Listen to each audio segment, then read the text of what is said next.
Michel Serres nomme hominescence un processus qui, à l'instar de l'adolescence ou de la luminescence, désigne un mouvement, des fluctuations, une propriété en devenir, et en l'occurrence l'émergence d'un nouvel homme à une époque qui se déroule, dit-il, sous le temps de l'histoire, dans un temps ouvert par la biologie et les sciences exactes. Il ajoute, avec les biotechnologies souffle un vent d'immortalité, une utopie neuve nous entraîne. Utopie qui doit beaucoup à l'alliance du progrès et du marché. À au moins deux conditions, que politique, économie et religion les autorisent, mais aussi que le rapport du corps au monde environnant ne soit pas d'abord un rapport d'endurance que Michel Serres décrit chez les Bédouins, les aborigènes, les Inuits. Dans les sociétés où l'endurance domine, seul l'accident ou la maladie viendrait remettre en question la congruence entre Körper et Leib. Les modifications du Körper, ici focales,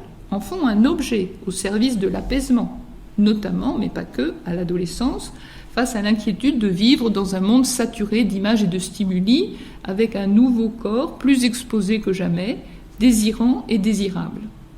Avec la transition hormono-chirurgicale de genre, l'action sur le Körper est à la fois focale, les cicatrices chirurgicales, globale, la forme du corps, mais aussi profonde, hormono-chirurgicale.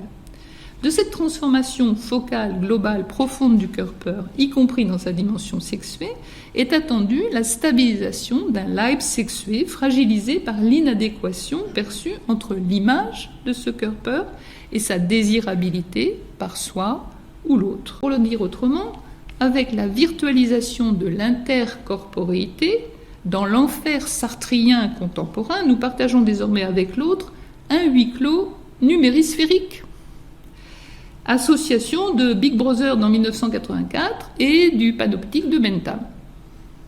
Dans ce huis clos, progrès et marché s'appuient aisément sur la désirabilité de l'image. Serge Tisseron nomme désir d'extimité, le mouvement portant des jeunes à rendre public certains aspects d'eux-mêmes jusque-là restés cachés.